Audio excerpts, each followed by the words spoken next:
48 heures avant la projection du film sur la lutte des Sanofi à l'Utopia de Tournefeuille, la direction de Sanofi a menacé de poursuites judiciaires les auteurs et leurs complices. Cela a amené les organisateurs, dans l'urgence, à ne diffuser que 5 minutes du film devant une salle comble.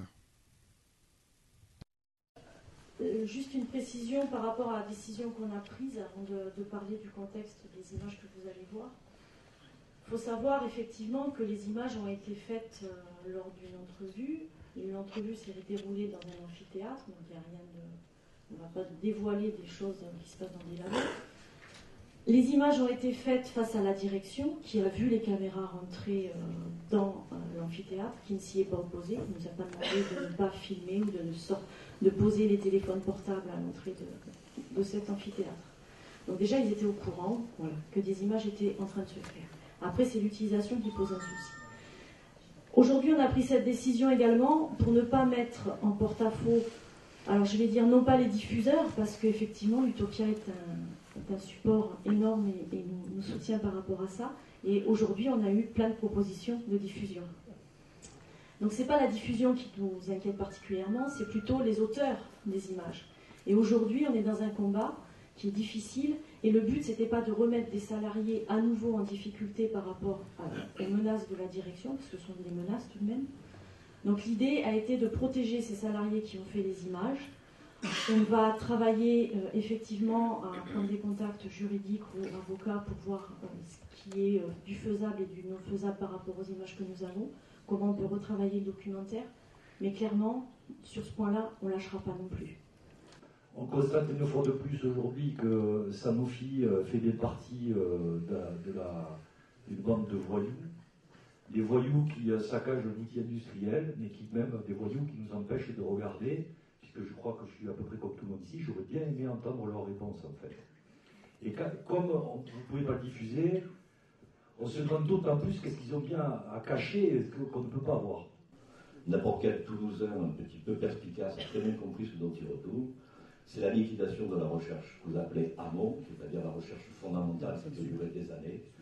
Sanofi veut s'en débarrasser. Il ne s'intéresse qu'à la recherche dite de développement immédiat, rentabilité immédiate de 3 ou 4 ans, en déléguant à des start-up en particulier, et en faisant financer ces start-up aussi sur des crédits publics. Il faut se souvenir qu'il y a quand même 35 millions d'euros du Conseil régional qui passent à l'innovation des start-up, entre autres celles liées pas simplement à la pharmacie, mais également à Airbus et Aéronautique.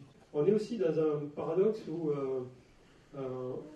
on a des investissements qui ont été réalisés à Toulouse, qui sont au point, tout est fait. Il y a l'Oncopole qui s'invente, il y a le CHU qui a des domaines de pointe et d'excellence.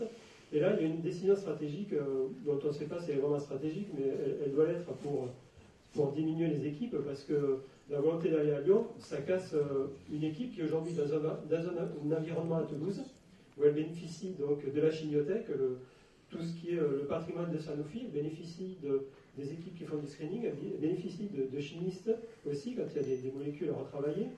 Elle a tous les services support à sa disposition aussi, parce qu'on a quand même dans les fonctions support des informaticiens qui travaillent sur des projets pour mettre au point des programmes pour lier à tel ou tel projet. Donc, bon, là, on casse et on recréera un écosystème, enfin, un environnement à Lyon à l'horizon 2019-2020. On a du mal à comprendre la pertinence de ce type de projet. Voilà. Ces personnes qu'on destine à aller à Lyon, s'ils acceptent d'aller à Lyon, dans quel labo, dans quel bureau ils iront? Et on nous répond, on ne peut pas vous répondre, on ne vous le dira pas. Et on leur pose la question suivante, qui est, s'ils restent sur Toulouse, quelle sera leur activité? On ne peut pas vous répondre. Donc il faut imaginer quand même l'impact psychologique et le fait pourquoi on est en absence de dialogue social quand on obtient des réponses pareilles. Voilà malheureusement la situation qu'on vit au quotidien et qui est les non-perspectives pour les salariés. On a fait une déclaration de l'ensemble des principaux élus toulousains concernés par le dossier, indiquant qu'on n'acceptait pas que la direction de Sanofi se cache derrière un comité Théodule pour refuser le dialogue social. Et on a fait savoir au gouvernement qu'il ne pouvait pas être acceptable qu'il y ait la mise en avant aujourd'hui d'une mission ou d'un comité, parce que la direction de Sanofi, ce n'était pas un point d'appui, mais ce qui pouvait être un point d'appui était devenu une manière pour la discussion de Sanofi d'éviter un dialogue social direct, franc. J'ai vu un député dans la salle. Fin 2011 a été votée au Sénat une loi d'interdiction des licenciements boursiers. Je souhaiterais savoir quand est-ce que cette loi va être enfin adoptée par la majorité de gauche à l'Assemblée nationale. C'est ma première question. Ma deuxième question, c'est vont-ils entériner l'accord signé entre une minorité d'organisations syndicales et le MEDEF qui va faciliter les licenciements dans les entreprises et faciliter les plans sociaux? Ce sont deux questions. Je crois que nous sommes nombreux, en tout cas les militants syndicaux, à la poser. Si on ne passe pas par cette loi par rapport au licenciement boursier, on ne peut pas s'en sortir. C'est une catastrophe. Si on laisse faire ces entreprises-là, qu'est-ce qu'ils vont faire? Ils vont détruire toute la pharmacie. Que vont faire les malades à un moment? Où on va aller se soigner? Où ils auront les médicaments, les gens? Cette loi, bien sûr, sur les licenciements boursiers, elle ne pourra pas régler toutes les questions qui se posent et en Sanofi et ailleurs. Elle sera un élément, je crois, de lutte, un élément de bataille contre le capital financier qui aujourd'hui menace un certain nombre d'entreprises comme vous. En plus, vous êtes, vous, et d'un point de vue de santé publique, vous avez un rôle certain, un rôle social à mener. Et moi, non seulement cette loi, je pense qu'il faudrait qu'on la fasse passer, mais il n'y a pas que ça qu'il faudra se battre. C'est sûr autour de l'industrie pharmaceutique n'est pas une industrie comme une autre. Et à un moment donné, oui, dans le champ de la production, il y a aussi des entreprises qui doivent être, à un certain moment, contrôlées par les pouvoirs publics. Et la question des nationalisations ou des socialisations de certaines entreprises, moi je crois qu'elle est posée, et notamment dans le cas des entreprises du médicament. Notre problème aujourd'hui, qu'on parle d'une loi sur les licenciements boursiers pour des raisons financières, sur les sites rentables, sur les entreprises rentables, chacun a sa terminologie. Mais le sujet qui nous est posé, c'est comment on fait rentrer dans le droit des protections pour les salariés, pour qu'une entreprise qui n'a pas de raison objective par rapport à sa situation économique ne puisse pas prendre les salariés et les jeter quand ça les arrange. J'ai envie de dire, la question financière en étude, mais c'est pas simplement parce qu'une entreprise peut dire, c'est pas les dividendes que j'augmente, c'est on veut remettre de l'argent ailleurs. Quand une entreprise est rentable, indépendamment des raisons pour lesquelles elle veut faire un plan de restructuration, même si c'est pas pour augmenter les dividendes. Au-delà de la loi sur les licenciements boursiers ou de tout ce qu'on veut, il y a une urgence sociale pour que quand les élus sont confrontés à ce type de projet, à un moment donné, ils aient des armes pour se défendre. Là, on a un plan, on conteste le plan, on fait une expertise, on va donner un avis, mais cet avis n'est que consultatif. Et moi, il y a une chose qui m'étonne, c'est qu'une vieille revendication dans le mouvement syndical qu'on a avancé pendant des lustres et des lustres, qui était le droit de veto des comités d'entreprise sur les licenciements, est un peu disparu de la scène. Parce que les patrons sont très forts dans telle ou telle boutique de dire, mais tiens, si je veux faire un plan, c'est pas un plan social, comme disait le copain devant, c'est les plans de sauvegarde de l'emploi. Nous avons, dans une très grande majorité dans cette salle, comme une très grande majorité des salariés dans ce pays, contribué à chasser celui dont on ne prononce plus le nom depuis plusieurs mois, Nicolas Sarkozy, mais pas simplement l'homme. On avait pensé chasser sa politique. Donc, au-delà des précautions d'usage dont j'ai entendu parler ce soir, au-delà des bordures juridiques, la question qui est posée, je voudrais repartir de ce que Pascal Delmas disait, et c'est très juste, c'est la question de l'urgence sociale. Vous ne pouvez plus attendre, nous ne pouvons plus attendre. Et on peut supposer que la puissance publique de gauche, que la majorité de gauche que nous avons contribué à élire, y compris le camarade Christophe Borgel qui est dans cette salle, et dont je dis ce soir que sa réponse n'est pas satisfaisante. Non, Christophe, il n'y a pas ceux qui manient d'un côté les slogans et ceux de l'autre côté qui sont des vrais sérieux, des vrais pragmatiques, etc. Si la question elle est juridique, si la question elle est constitutionnelle, eh bien je te répondrai que sous la droite, la Constitution de la Ve République a été modifiée 22 fois, que depuis 1958, elle a été modifiée plusieurs dizaines de fois, et que si vous décidez qu'il faut modifier la Constitution de la Ve République avant de passer à la Sixième République sociale et écologique, et dont j'espère qu'elle restera laïque, eh bien, il faudra effectivement prendre les problèmes de manière politique avant pour les border juridiquement. Oui, il y a une urgence à ce que les patrons n'aient plus tous les droits dans ce pays.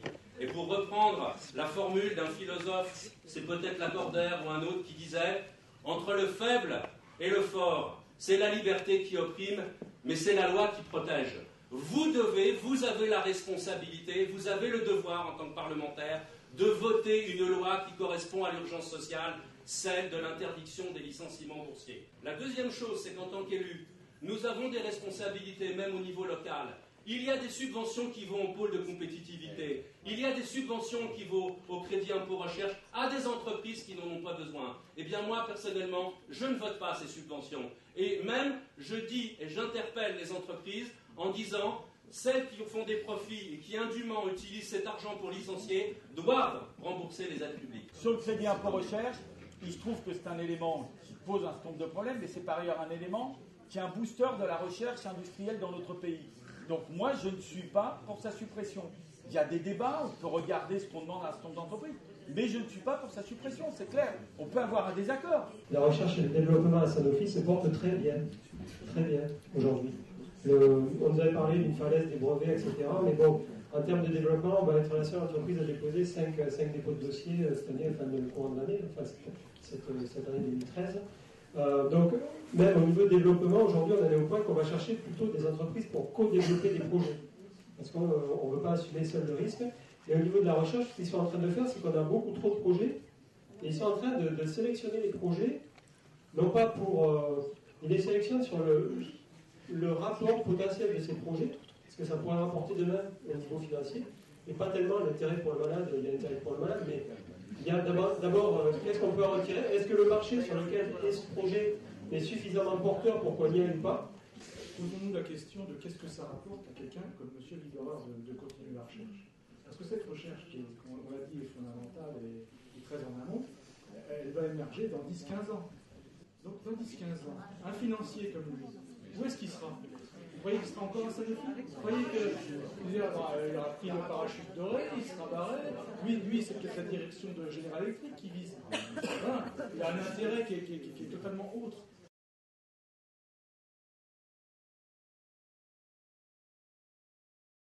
Oui, bah moi j'étais à Paris aujourd'hui, j'étais à la Cité, à la Cour d'appel, donc on a fait l'appel de ce jugement.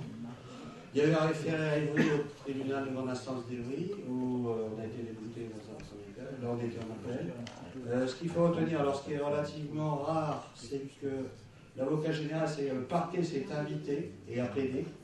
Donc le jugement sera le 11 mars, alors là je peux vous l'annoncer, au Sanofi, ils sont là, donc le jugement de cet appel sera rendu le 11 mars, mais je peux vous dire là ce soir que le parquet a penché plutôt du côté des salariés. La loi, on la veut, on ira sûrement, comme vous l'a déjà dit, mais manifester pour pouvoir faire en sorte qu'elle aboutisse. Mais ce qui compte le plus, c'est la mobilisation des salariés. Ce qu'on vit aujourd'hui à Sanofi, il faut quand même pouvoir amener un point de vue positif, parce qu'on vit beaucoup de choses négatives aujourd'hui à Sanofi, mais le plus positif, c'est ce qu'on vit dans notre collectif. Comme d'autres ici, ça fait pas loin de 30 ans que j'y travaille, et aujourd'hui, ce qu'on peut partager au niveau de l'action syndicale, les personnes qui bougent et qui n'avaient jamais bougé, les personnes qui disent aujourd'hui, à 45 ou 50 ans, c'est la première fois que je manifeste, je découvre quelque chose. Les personnes qui ont vraiment envie de s'y mettre et qui se sentent concernées, ça c'est quelque chose de nouveau. C'est quelque chose qu'il faut mettre en avant, c'est ce qui va nous porter. C'est au-delà de tout ce qu'on va pouvoir défendre après, c'est le nerf de la guerre, hein, ça on le sait. Et franchement, on est arrivé à des choses, c'est quelque part le moyen de dire à notre direction merci aussi, parce que le potentiel humain qu'on a est au-delà de notre potentiel de notre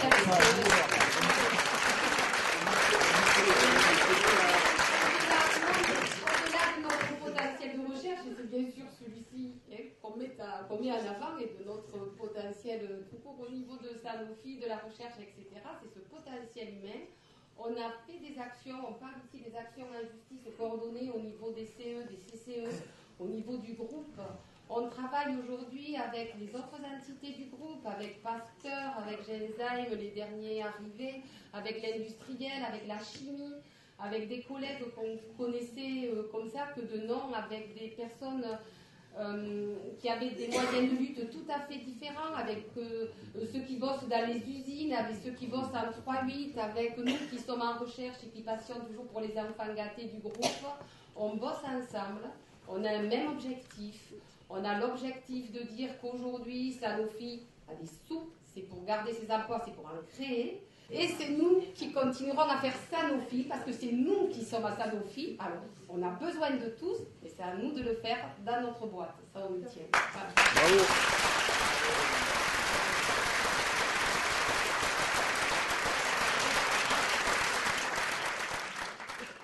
Toulouse, merci à ton génie.